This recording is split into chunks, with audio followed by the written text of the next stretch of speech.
ग्रामीण भारत टीवी मध्य प्रदेश में हो रहे उपचुनाव की महा कवरेज के लिए आप पहुंचा है देवास जिले की हाटपीपलिया विधानसभा सीट पर। 3 नवंबर को प्रदेश की 28 सीटों के विधानसभा चुनाव में से एक सीट हाटपीपलिया भी है, जहां से कांग्रेस के पूर्व विधायक और भाजपा के प्रत्याशी मनोज चौधरी का मुकाबला कांग्रेस के राजवीर सिंह बघेल से होगा।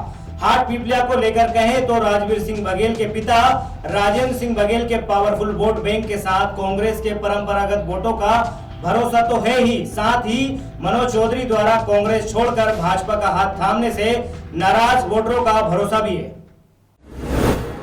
इधर भाजपा में मनोज चौधरी की राह रोकने को भाजपा के ही कई नेता बाहें चढ़ाए खड़े नजर आ रहे हैं, जो हाटपीपलिया क्षेत्र में लंबे समय से अपनी दावेदारी मानकर अपनी जमीन मजबूत करने में लगे थे। इनमें सबसे ऊपर पूर्व मंत्री दीपक जोशी का नाम था।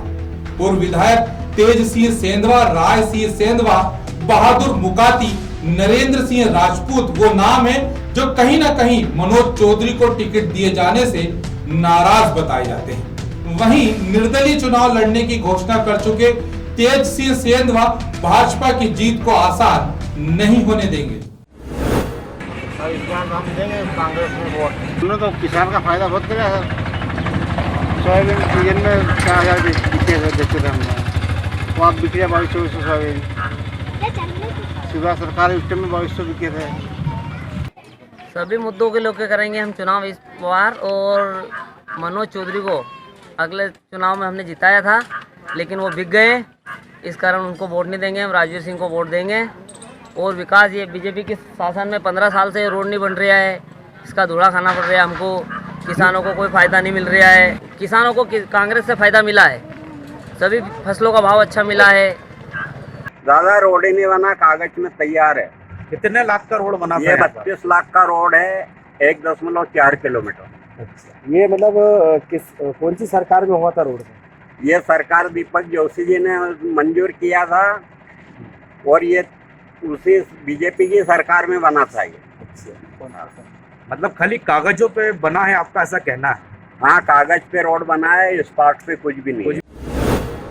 विधानसभा क्षेत्र की अधिकतर आबादी कृषि पर आश्रित है, लेकिन क्षेत्र में सिंचाई का बुरा हाल है। ब्लॉक मुख्यालय व ग्राम पंचायतों को जोड़ने वाली सभी सड़कें गड्ढों में तब्दील हो गई हैं। भाजपा के प्रत्याशी मनोज चौधरी से सहयोग नहीं मिलने का ढोल पीट रहे थे, वहीं स्वास्थ्य और शिक्षा सुविधा नहीं मिलने से लोगों में आक्रोश है।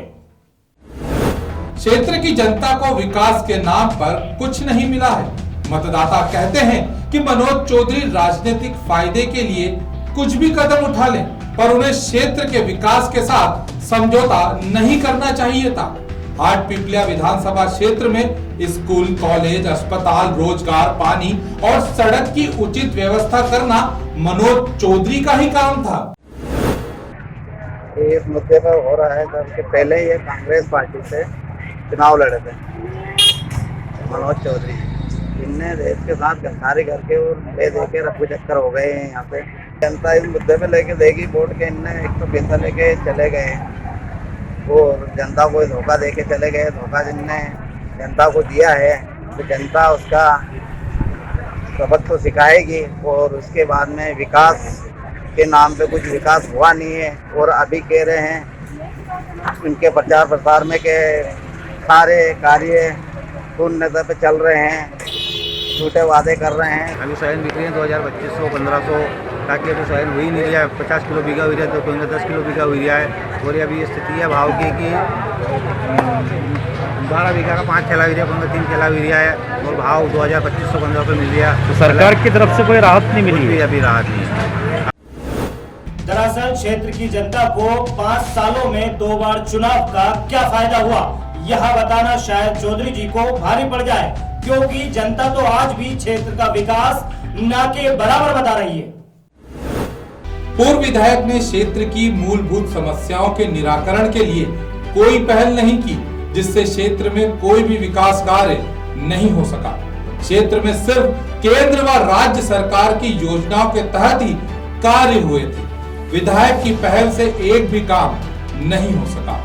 सड़क, स्वास्थ्य, पेयजल, विद्युत से संबंधित शिकायतें वैसी की वैसी ही।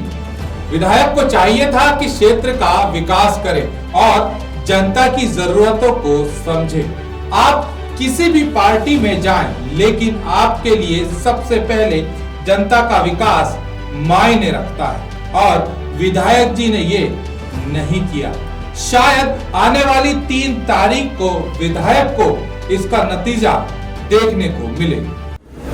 अरे कहीं लगा हम तो सन 1947 से आज भी गुलाम का गुलामी धरी। अभी भी हमारो रोड में अभी भी बारिश में कभी गड्ढा पड़ा हो रहे तो कभी निकला ही नहीं, आज लग नहीं निकलाणु। राजनीतिक महत्वाकांक्षा का प्रतिफल यह उपचुनाव है, क्योंकि जनता को इससे कोई लाभ नहीं मिला है। जहां विकास के मुद्दे पर जनता सवाल कर रही है, तो वहीं दल बदल के मुद्दे पर जनता में आक्रोश भी है। अब देखना यह होगा कि उपचुनाव का रिजल्ट किसकी झोली में खुशियां लाता है। खबरों में बने रहने के लिए ग्रामीण भारत टीवी को सब्सक्राइब कीजिए और बेल आइकॉन दबाना ना भूलें।